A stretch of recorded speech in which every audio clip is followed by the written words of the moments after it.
For these caged bead earrings, we have two round gemstone beads. These are turquoise and they're 10 millimeters. We have two spacer beads in copper. They're 2 millimeters by 4 millimeters. Then we have two nugget beads that are also copper. These are 2 millimeters. We have two earring wires, also copper, and two head pins in copper.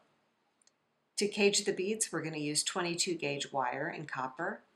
And for tools, we're using chain nose pliers, round nose pliers, and wire cutters. To get started, I went ahead and cut a 10-inch piece of my 22 gauge copper wire, and I'm going to use my round nose pliers and grasp the center of my wire. I'm just eyeballing the center. It doesn't have to be the exact center. And then I'm going to make a wrapped loop in my wire. So to do that, I'm holding on with my round nose pliers. I'm going to bend the wire 90 degrees like that. Then I'm going to reposition so that the pliers are at the top of that bend. And I'm going to push my wire up and over the top jaw of my pliers. And that's so, because I can't go all the way around, the bottom jaw ends up being in the way. So what I'm going to do now is reposition my pliers so that the bottom jaw is in that loop, and then I can pull the wire all the way around to finish making my loop. So that is my loop, and what I can do now is use my chain nose pliers, and I'm going to grasp the loop across like that, and I'm going to take this tail and I'm going to wrap it around the neck of, I call this the neck, this longer piece, 2 times. And this copper wire, even though it's copper, which is super malleable, it's 22 gauge, which means it's pretty hard to work with. So just use a little elbow grease if you need it. So there's my wrapped loop. And now what I can do is take my beautiful gemstone bead and feed it on the end of my wire, and make sure when you're putting your bead on that you put it on this longer part of the wire and not the little tail, because you're going to need all this extra wire. And now I'm going to make a wrapped loop just like I did on the other side of my bead, using my round nose pliers again. So I'm grasping right above the bead. I'm going to bend the wire 90 degrees. I'm going to reposition my pliers so that they're at the top of that 90-degree bend, and then I'm going to push the wire up and over the top jaw of my pliers just like I did before. I'm going to reposition so that the bottom jaw is now in that loop, and then I'm going to pull the wire around to finish my loop. Now this other piece of wire might be in your way a little bit. You can just sort of wiggle it around to get to where you need to be. So there's my loop. And now what I can do, let me switch my pliers here. Again, I'm going to use my chain nose pliers, and I'm going to grasp across that loop.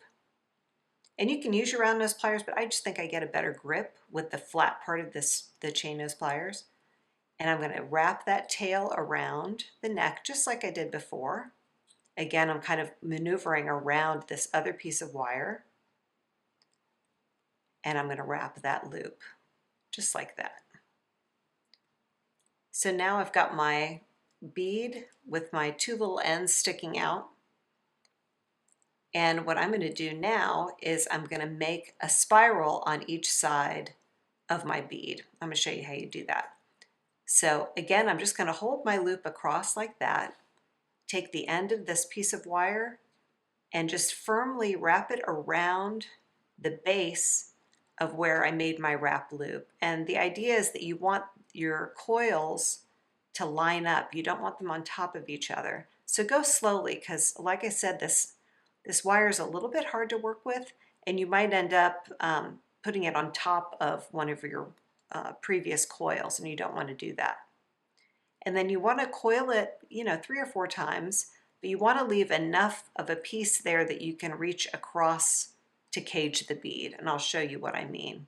So I'm going to do that much so that I'm sure that I'll have enough wire to cage the bead and wrap the other side. So there's my little coil. It's kind of really cool, huh? pretty magical.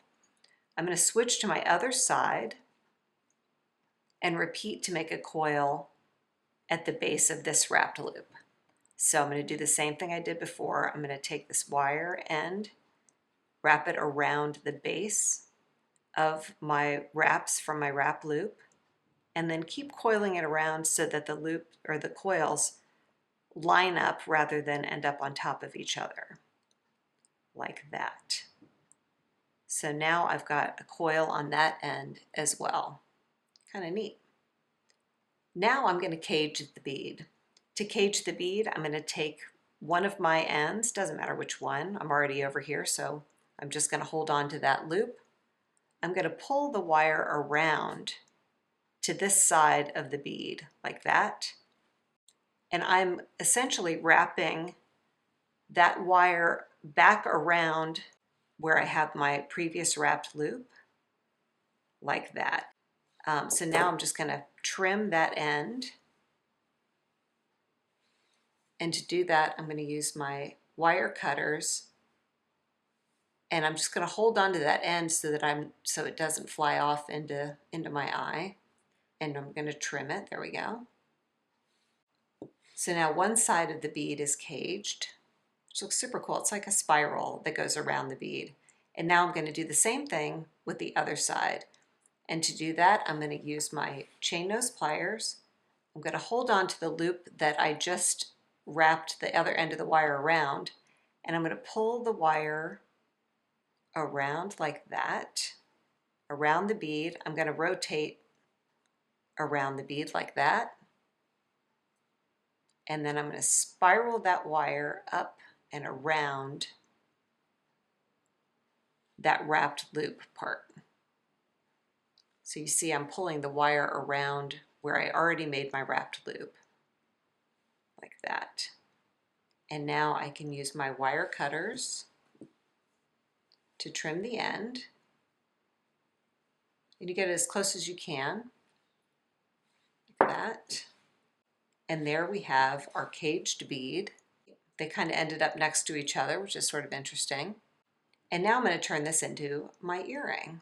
So to do that, I've got a head pin, and I'm going to feed on my nugget bead first, and then my spacer. Now I'm going to make a wrapped loop in this end, just like I did for my bead. I'm going to use my round nose pliers. I'm going to grasp the head pin right next to that spacer bead, and I'm going to bend my head pin wire 90 degrees. I'm going to reposition my pliers so they're at the top of that bend, and I'm going to push the wire up and over the top jaw of my pliers, just like I did before. Reposition so that the bottom jaw is now in the loop, and then pull the wire around to complete my loop, like that. So there's my loop. And now before I wrap this loop, I want to connect it to my bead. So to do that, I'm going to take either side, it doesn't matter, of my caged bead, and I'm going to feed this head pin wire and loop through and kind of wiggle it into that loop like that. And now I can wrap my loop. And I'm just going to use my round nose pliers because they're handy. And I'm going to grasp across the loop and then pull that tail around 2 times to wrap my loop, like that. Now I can use my wire cutters to trim, and I'm going to use my chain nose pliers just to press the end down. So there's our bead dangle, which looks amazing. And I've got my earring wire here. I'm going to open the loop on my earring wire using my chain nose pliers, and the loop I just basically rotated out like that to open it. I've got my caged bead in my hand, so I'm going to feed on my caged bead, the loop on my caged bead like that. And now I'm going to use my chain nose pliers again to rotate that loop closed, and then just repeat those same steps to make your second earring. And there is a gorgeous pair of turquoise caged bead earrings.